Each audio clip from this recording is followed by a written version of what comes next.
Здравствуйте, это новости Татарстана. В студии Елена Зинатульна. Вот о чем сегодня расскажем. 12 лет лишения свободы вместо 1 года и 2 месяцев. Изменит ли наказание для жителя набережных Челнов, который душил 16-летнюю девушку, чтобы проучить? Хорошо, что ей удалось отодвинуть несколько пальцев и закричать «помогите». На заседании Верховного суда побывала Юлия Гоголева. Костей не соберешь. Оттуда не пойдет.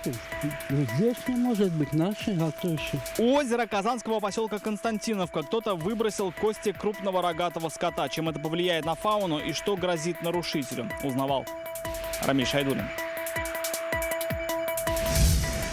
В Татарстане сохраняется 4-й высокий класс пожарной опасности. Мы уже сегодня в ряде муниципальных районов наблюдаем 5-й чрезвычайно высокий класс пожарной опасности.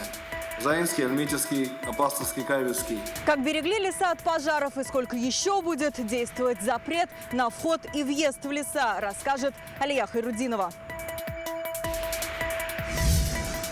Сохранить и приумножить.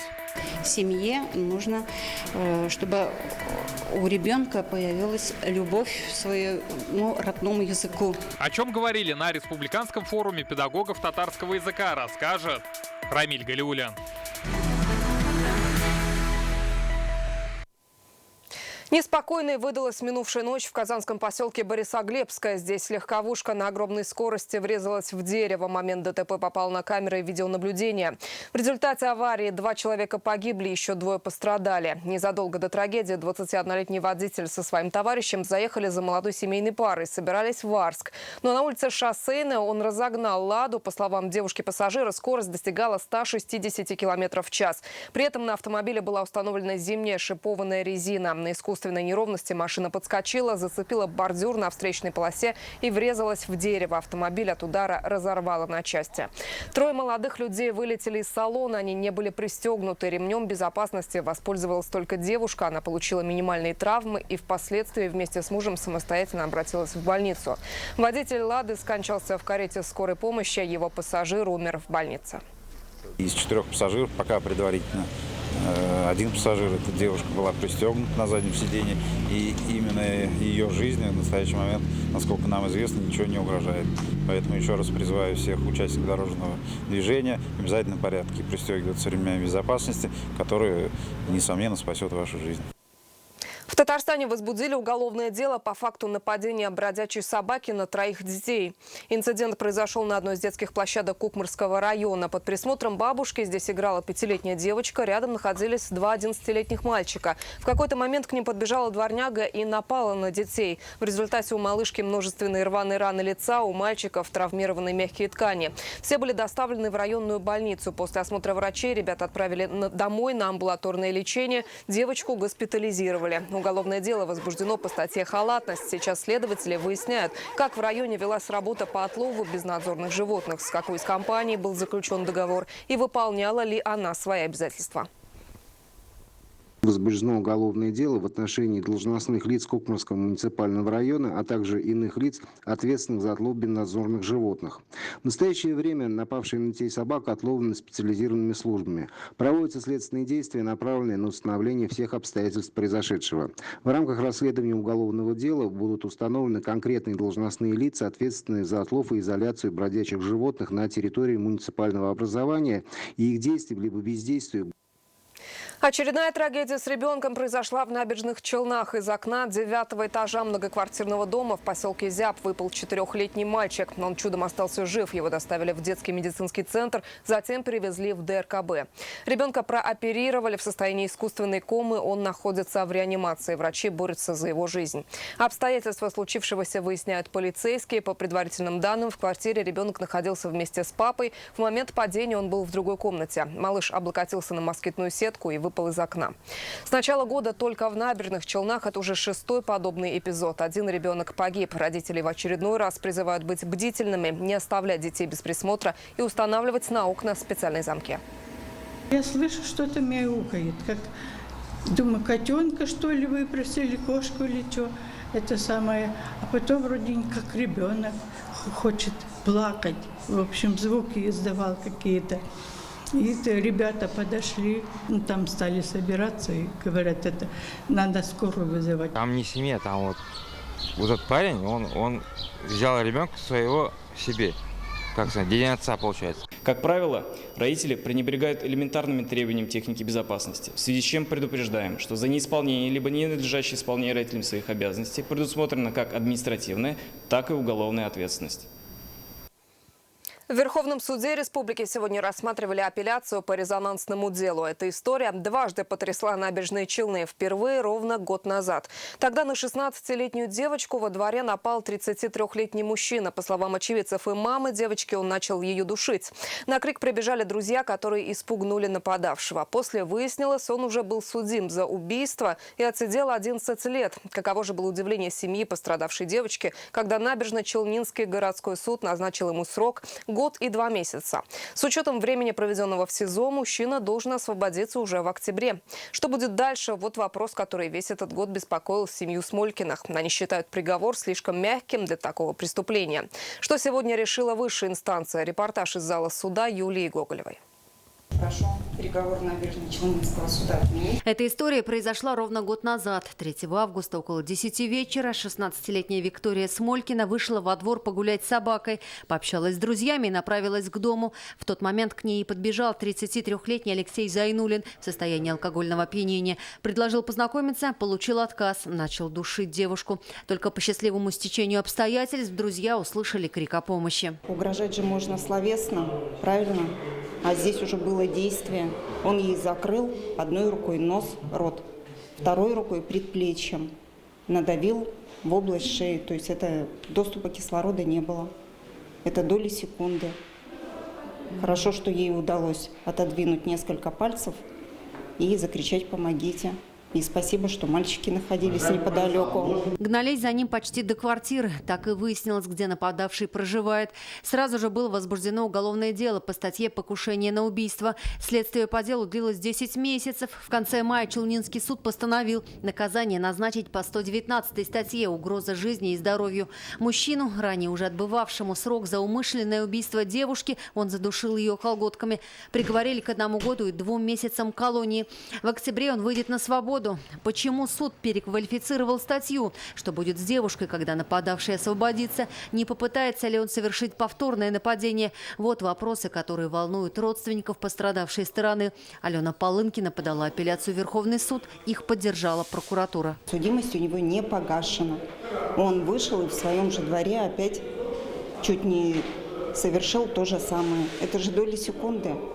То есть у нас, получается, дети в 10 вечера уже не имеют права находиться на улице. Предъявлено было это обвинение как покушение за убийство, а суд переквалифицировал как угрозу убийству. То есть небо и земля же.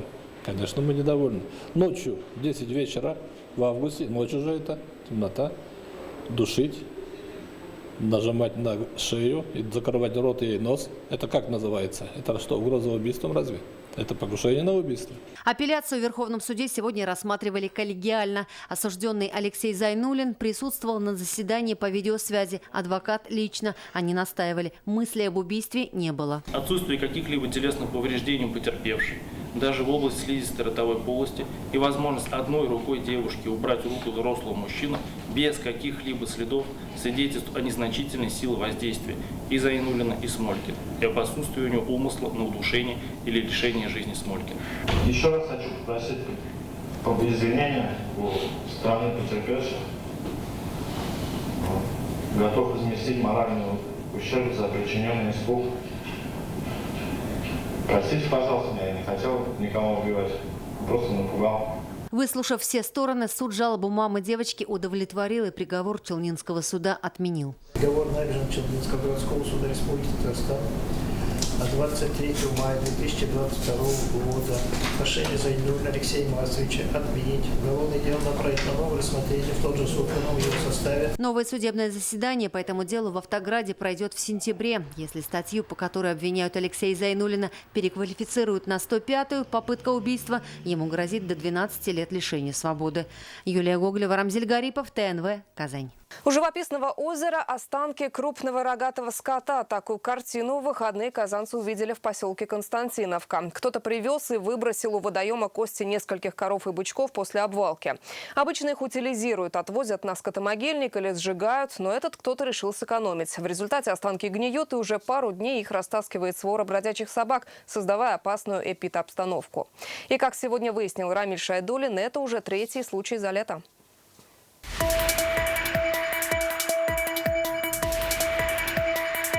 А теперь вот на озере. От этих кадров стынет кровь, причем не только в соцсетях. Накануне здесь появилось видео с останками, которые вывалили прямо на берегу живописного озера. Автор видео утверждает, оно снято в поселке Константиновка. Сегодня кости на этом месте до сих пор есть, однако лежат они уже хаотично. Причина всему собаки, которые с удовольствием это дело обгладывают. Не трогают они лишь одну очень интересную деталь. Это бирки для крупного рогатого скота. Здесь несколько комплектов, которые говорят о том, что эти коровы или бычки жили или на ферме, или в личном подсобном хозяйстве. Место и вправду облюбовали бродячие и даже домашние собаки. Местные жители утверждают, что сразу даже не поняли, почему все бегут к водоему. Они тут постоянно бегают, плавают. Я уже привык к этому. А так, чтобы там были кости, не знаю, что такое. Жители Константиновки не могут предположить, откуда здесь взялись кости. Говорят, такого никогда не было. Возможно, привез кто-то из местных. Оттуда не пойдет. Ну, здесь не может быть наши, а кто еще? Напомним, это не первый случай за это лето, когда в Константиновке выбрасывают останки животных. В июле неизвестные привезли кости животных в мусорку для ТБО. Это попало на видео. В этот раз к ситуации подключились инспекторы Россельхознадзора и ветеринары. Чтобы выяснить, кто мог привезти кости на берег, они отсканировали QR-коды на бирках животных. Ясно одно – это кости после обвалки. Если такой человек, может несколько людей, непорядочных людей, недобросовестных, которые занимаются вредительством. Все материалы у нас уже переданы в МВД, в Следственный комитет и Федеральную службу безопасности. Мы ищем этого человека, найдем и закончим с этим беспорядком. Само же место продезинфицировали. Далее последует механическая уборка. Все кости соберут и отправят либо в скотомогильник, либо на сжигание. После еще одна уже итоговая дезинфекция. Мы не знаем, из какой части получается, откуда привезенное животное. Соответственно, мы не знаем, чем болело животное, как его забили. Нам самое главное, в первую очередь, обезопасить наш город Казань. Как говорят в Россельхознадзоре, это уже третий подобный случай за лето. И каждый будет строго наказываться. Предпринимателю грозит штраф до 50 тысяч рублей, юрлицам до 700 тысяч. Рамиль Шайдуллин, Данил Филатов, ТНВ, Казань. Из-за аномально жаркой погоды пожароопасный сезон в лесах Татарстана продлится до конца августа. О необходимости этой меры рассказал сегодня министр Равиль Кузюров. Под запретом вход и въезд на территорию леса в 36 районах республики. С начала августа рядом с лесным фондом зафиксирована 41 термическая точка. Пожалуй, пока только чудом огонь не перекинулся на деревья. Сейчас на защиту брошены основные силы Минлесхоза. Алия Харудинова о мерах по защите леса. Лесную дорогу в 13 километров Марат Гаянов может проехать с закрытыми глазами. Уже 4-й месяц объезжает чаще Зеленодольска несколько раз в день. Строгий контроль помогает избежать лесных пожаров, говорит он. Пока идет такой пожароопасный сезон, на дню выезжаем 3-4 раза иногда бывает. Выявляем такие термоточки, получается. Слава богу, пока нет. Защитной каймой лесов стали и минерализированные полосы. Их длина по республике почти 2,5 километра. Только в Зеленодольске каждый день прокладывают до 20 километров защитных полос. Чтобы предотвратить возгорание, вот опушки в лесу, это все происходит за день.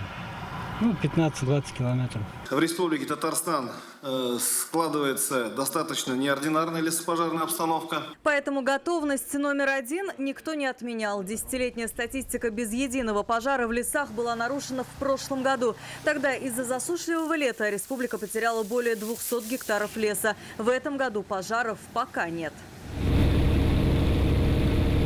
На страже лесного фонда Татарстана более 400 человек личного состава, 350 единиц спецтехники. За оперативной обстановкой в регионе следят с земли и космоса. Облет совершали 36 раз. Это почти 300 летных часов. Для наземного патрулирования задействовано 239 единиц техники. Так, лесничие объезжают 13 тысяч километров. Это ограничение не запрещает сквозной проезд, проход, так как все-таки мы понимаем, люди передвигаются и перемещаются в части, опять-таки же, обеспечения жизненных объектов и промышленных объектов, которые находятся в лесах, но пребывать там и что-то делать там, так скажем, пока отдохнуть, пока нельзя. Надеюсь, наши все профилактические меры, конечно же, свое должное воздадут, так скажем, да, и люди более станут ответственными. К ответственности призывают и штрафы. В этом году они стали больше. Так, гражданам за нарушение правил придется заплатить от 15 до 30 тысяч рублей. Должностным лицам до 50, юрлицам до 400 тысяч рублей. В целом за этот год лесными инспекторами Татарстана были составлены 4 административных протокола за нарушение требований пожарной безопасности в лесах. Вынесено 12 постановлений о назначении административного наказания. Это 10 штрафов на сумму 120 тысяч рублей и 2 предупреждения.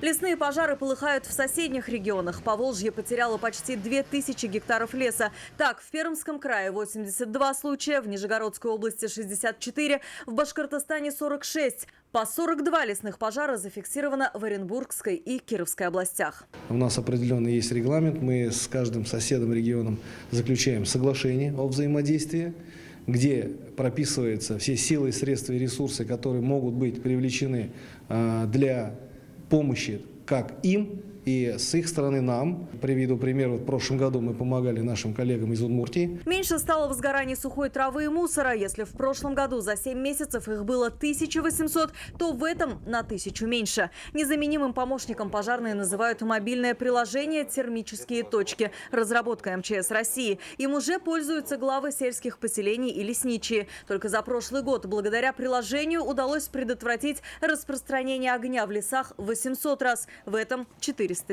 Сегодня у нас в республике более 2500 пользователей термической точки есть. Как СМС-сообщение приходит. Показывает район, населенный, и показывает даже координаты, на каком расстоянии находится. Показывает вплоть до того, что скорость ветра и так далее, и так далее. То есть позволяет нам экономию во всех отношениях. Это начиная от привлечения личного состава, ГСМ, привлекать ли дополнительные силы. Глава МЧС отмечает, 95% возгораний происходит из-за человеческой безответственности. Пал сухой травы и сжигание мусора запрещено на протяжении всего года. Пока чаще остальных запрет нарушают в Казани, Набережных Челнах и Нижнекамске. Алия Хайрудинова, Данил Филатов, ТНВ, Казань. Из-за роста заболеваемости коронавирусом в стране россиян снова призвали носить маски. О соблюдении масочного режима и других мер безопасности напомнил глава Минздрава Михаил Мурашко. Бурятия стала первым регионом в России, где вернули обязательное ношение масок. Напомним, в минувшие выходные Рустам Минниханов рекомендовал ввести масочный режим в трудовых коллективах, а также активизировать ревакцинацию. Мера вынужденная. За неделю заболеваемость ковид в республике выросла на 32%. Сегодня уже 97 новых случаев.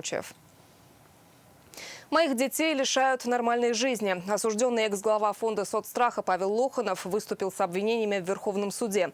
Как прошли апелляционные прения, читайте в интернет-газете «Реальное время».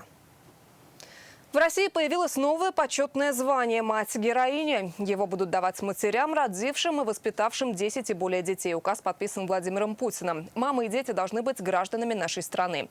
Вместе со званием женщина получит одноименный орден и единовременную выплату в 1 000 000 рублей. Напомним, в Татарстане есть медаль «Ана Дане» – материнская слава. Выдается она мамам, родившим и воспитывающим 5 и более детей. В Казани появится новый парк для детей. Об этом стало известно в ходе выездного совещания Рустама Минниханова в Парке Победы. Предложенная площадь в 13 гектаров, вдвое больше, чем было у Центра развлечений «Кырлай». Это будет территория для семейного отдыха с парком и прогулочными зонами у воды. Рустам Минниханов поручил мэрии провести все необходимые геодезические исследования. Также президент сказал, что нужно привлечь экспертов и организовать общественное обсуждение в Казгордуме.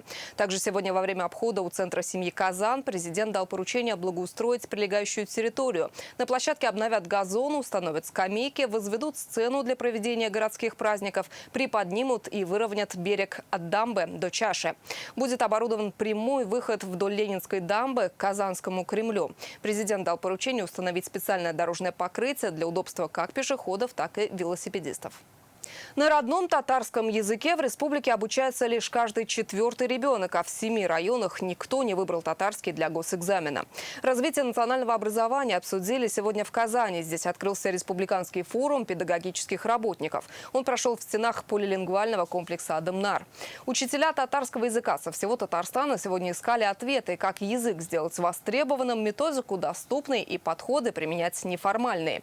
Итак, как освоить татарский язык на бишле, расскажет Рамиль Галиуллин.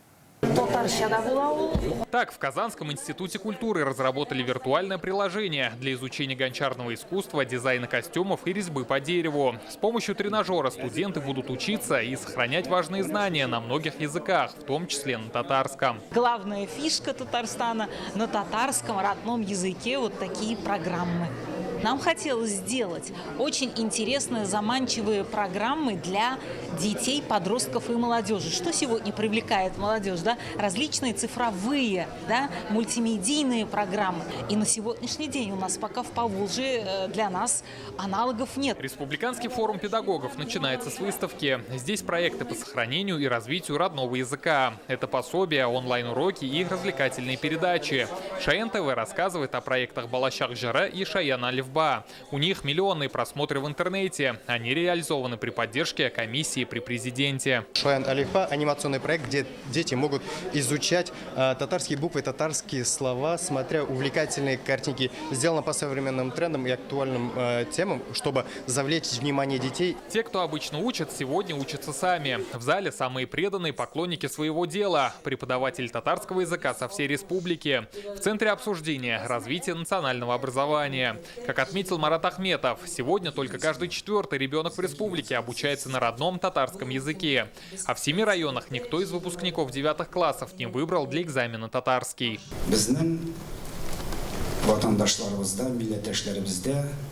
У нас не получается взращивать духовную потребность в языке и сохранении своей нации. От отношения к татарскому языку руководителей в сфере образования, директоров школ и их заместителей зависит качество обучения в татарских школах. Вы оказываете огромное влияние.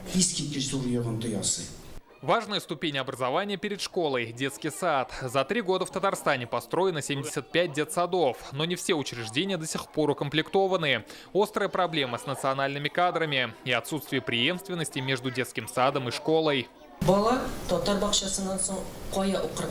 Куда идет учиться ребенок после татарского детского сада? В школу. И если заведующий садиком сможет направить родителей в ту школу, где образование на татарском ведется на том же уровне, тогда у родителей не будет вопроса, какой язык выбрать родным при написании заявления в школу.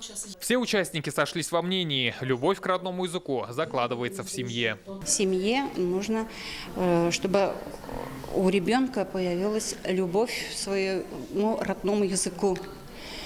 Чтобы родители больше общались, не только с детьми общались. Например, посмотрели бы передачи все вместе по телевизору или сходили бы в какой-нибудь театр.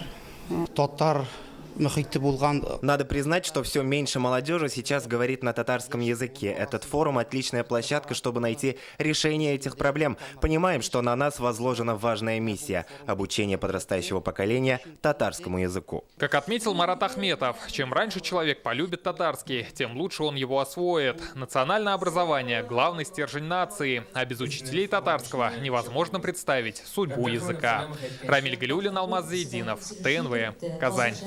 В республике продолжается всероссийская акция «Книги Донбасса». У издания русских классиков собирают в 57 пунктах сбора гуманитарной помощи на базе отделений «Единой России».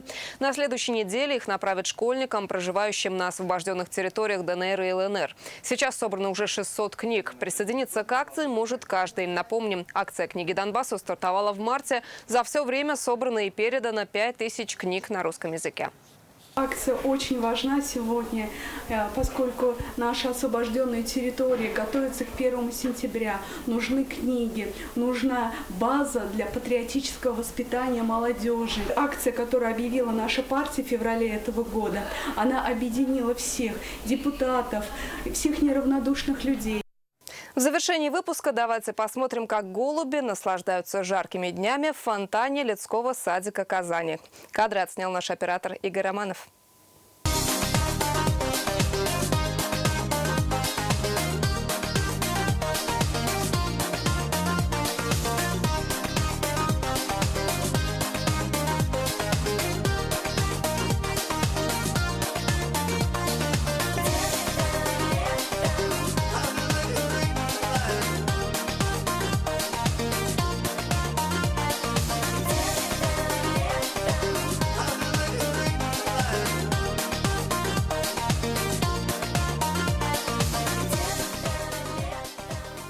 Еще больше информации в нашей группе ВКонтакте и Телеграм-канале. Также наши выпуски доступны на платформе Рутюб. Далее на ТНВ наша новая рубрика «Смыслы» с Зуфаром Давлетшиным и прогноз погоды. А я прощаюсь с вами. Всего доброго.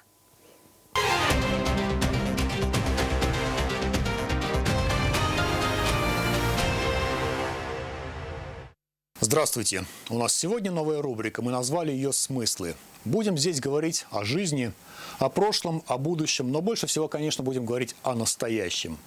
Причем, говоря о настоящем, я имею в виду не столько время, имею в виду настоящее, как оно есть, без фальши, притворства, интриг, сплетен. Говорить будем о настоящих людях, настоящих поступках. Думаю, многие сейчас вспомнили книгу Бориса Полевого «Повесть о настоящем человеке», написанную в 1946 году. Прототип героя повести Алексея Мересьева – настоящий герой Советского Союза, летчик Алексей Моресьев. Будучи сбитым в одном из воздушных боев, чтобы не попасть в плен, он 18 суток буквально полз через сугробы, леса и болота. Ему ампутировали обе ступни, но он вернулся в строй. На протезах продолжил воевать, летать. Дожил до 85 лет. А подвиг нашего земляка, героя Советского Союза Михаила Девятаева. Вместе с товарищами, голодные, изможденные фашистским концлагерем, прямо из-под носа врага они угнали тяжелый немецкий бомбардировщик и долетели на нем до своих. Нам повезло, мы виделись с этим человеком, мы с ним общались. Наше поколение вообще было воспитано на примере таких вот героев. И таких, как Александр Матросов, Николай Гастелло и сотни других. Хотелось здесь порассуждать о сегодняшних кумирах многих молодых людей, но думаю о блогерах, инфлюенсерах, звездах шоу-бизнеса и прочих фэшн, лакшери, бьюти кумирах и так уже очень много сказано. Довольно людей кормили сластями, у них от этого испортился желудок. Нужны горькие лекарства, едкие истины.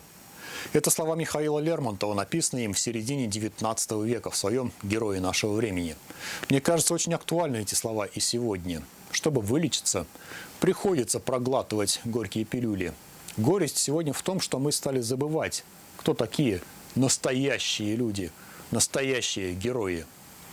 Весной этого года я подружился, можно сказать, с казанскими танкистами, выпускниками, курсантами, командирами нашего танкового училища.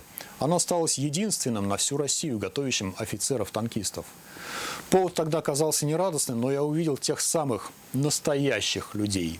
Сегодня вот мы видим на фасадах домов в Казани портреты современных героев нашего времени. Героев России. К сожалению, некоторых посмертно. Например, это вот два Дамира – Исламов и Гелимханов. Они погибли в одном танке. Одному было 25 лет, второму 21. Стояли до последнего, уничтожили 4 танка. Еще два наших земляка, выпускники Казанского танкового училища Иван Дадосов и Раиль Габдрахманов, вернулись в конце прошлой недели на родину в краткосрочный отпуск со звездами героев России. Один из Пестричинского района, второй из Алькеевского. Из простых семей ребята. «Я считаю, что лишь добросовестно выполнил свой долг», – скромно сказал Раиль Габдрахманов. «Я не ожидал, что получу эту награду. К такому моменту подготовиться нельзя», – так отреагировал Иван Дадосов на звезду героя. Так вот скромно, без пафоса оценили они свой подвиг, не вдаваясь в подробности. И видя таких людей, понимаешь, что это и есть настоящие поступки, которые совершают настоящие люди. На все 100 стоящие люди. Спасибо. С вами был Зуфар Давлетшин.